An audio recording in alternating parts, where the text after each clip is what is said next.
Maharashtra crime, खबर ताजी विश्वासाची।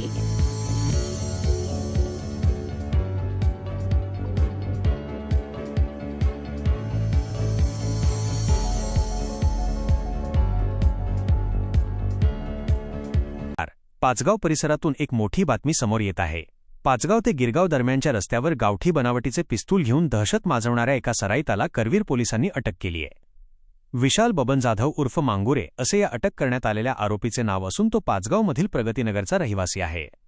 पाचगाव गिरगाव रस्त्यावरील एका बंद फार्महाऊसजवळ विशाल जाधव हा आपल्याजवळील पिस्तुलाचा धाक दाखवत दहशत निर्माण करत असल्याची माहिती पोलिसांना मिळाली होती। या माहितीच्या आधारे करवीर पोलीस ठाण्याच्या पथकाने तातडीने घटनास्थळी धाव घेऊन मोठ्या शिताफीने त्याला ताब्यात घेतले।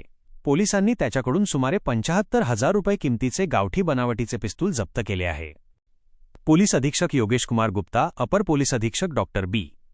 धीरज कुमार आणि उपअधीक्षक सुजित कुमार क्षीरसागर यांच्या मार्गदर्शनाखाली पोलीस निरीक्षक किशोर शिंदे, संतोष गळवे आणि त्यांच्या पथकाने ही धडक कारवाई केली। या कारवाईमुळे परिसरात दहशत माजवणाऱ्या गुन्हेगारांचे धाबे दणाणले आहेत।